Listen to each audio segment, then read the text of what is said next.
Esta es una afirmación que hacen la mayoría de los ateos. Dicen que Dios es inmoral por matar a los cananitas. Y bueno, yo le pregunto a esos ateos, si no hay Dios, entonces ¿por qué está mal la atrocidad del Antiguo Testamento? Porque si viene desde una perspectiva atea, no tienen medios objetivos para juzgar al Dios de la Biblia como malvado. Porque de hecho, no hay maldad si no hay un estándar de lo que es bueno. Pero si el ateo nos dice, está bien, supongamos que sí hay un Dios. Entonces, si hay un Dios, ¿por qué haría tales cosas? Muy buena pregunta. Aparentemente difícil de responder, pero no tan difícil. Aquí nosotros podríamos plantear otra pregunta. ¿Es Dios arbitrario o da razones para juzgar a las personas en el Antiguo Testamento? ¿Acaso Dios es una especie de Pablo Escobar o Adolfo Hitler que se despierta un día en la mañana de mal genio y dice, cananitas, los quiero muertos a todos, los matan y punto? No, nuestro Dios no es así. Él da razones para todas estas cosas. Fueron 400 años de iniquidad, 400 años de paciencia en los que Dios les dijo y les advirtió, váyanse de esa tierra y abandonen esas prácticas tan malvadas, pero ellos no quisieron. Es más, uno de los comportamientos más aberrantes era el sacrificio al dios Moloch. Como ustedes pueden ver, el dios Moloch tenía los brazos extendidos. Ahí colocaban a los niños y luego los sacrificaban en el horno.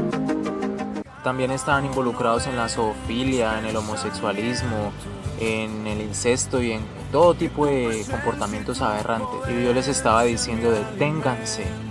Por 400 años les dijo, deténganse. Pero ellos no quisieron y siguieron practicando estas cosas. Yo creo que muchas veces hemos escuchado a los ateos decir, a ver, y si hay Dios, ¿por qué no detiene todo el mal? Si hay un Dios tan bueno, ¿por qué no interviene en el tsunami? ¿Por qué no interviene en la matanza de Hitler? ¿Por qué no interviene en el huracán?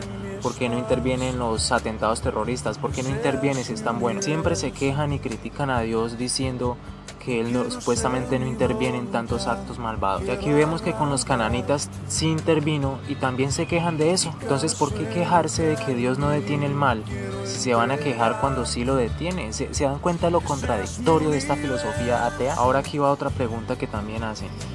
¿Es Dios un asesino por quitar vidas aquí en la tierra? O sea, ¿puede Dios cometer asesinato? Obviamente no, porque Dios es el autor de la vida. Él puede dar vida, Él puede quitar la vida, Él puede matar y resucitar. De hecho, nadie realmente muere, simplemente cambiamos de un lugar a otro. Sí morimos biológicamente, morimos a este cuerpo, porque morir significa separarse de. Nos separamos de este cuerpo, pero no morimos eternamente, porque somos seres eternos. Adquirimos la eternidad al ser creados. Entonces Dios nos pasa de una vida a la otra, y esto es según la Biblia. Si la Biblia es cierta, que obviamente lo es, entonces esta es la verdad. Entonces Dios tiene todo el derecho de llevarse la vida de una persona, si sea de 2 años o de 82 años, porque la gente no muere, sencillamente cambian de lugar. Ahora, es Dios el que tiene este derecho, no nosotros. Nosotros no podemos jugar a ser Dios. La gente no puede decidir o determinar quién vive o quién muere. Es Dios el único que lo hace. Ejemplos de estos es la pena de muerte o la cadena perpetua y el aborto. Una vez una persona llamó a una emisora de radio y dijo, ustedes los cristianos siempre son la misma cosa, queriendo imponerle su moralidad a las demás personas, refiriéndose al aborto. En la emisora le contestaron, espera, no estamos hablando del aborto, pero yo le hago una pregunta. En muchas universidades, le dijo esta persona, en muchas universidades siempre que voy me hacen la misma pregunta, ¿por qué si Dios es bueno, por qué no detiene el mal? Si hay un Dios, ¿por qué hay mal?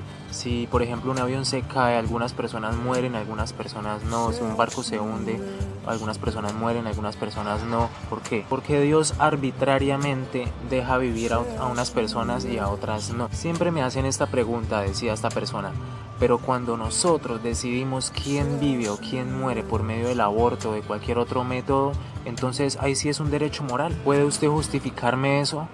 La otra persona colgó y ahí terminó la conversación porque no tuvo argumentos para responder. Entonces, cuando Dios juega a ser Dios, nos quejamos. Y cuando nosotros jugamos a ser Dios, entonces ahí sí tenemos ese derecho. ¿Se dan cuenta la incoherencia y lo contradictorio? Entonces, ¿Dios es inmoral por matar a los cananitas o a cualquier otra persona? No.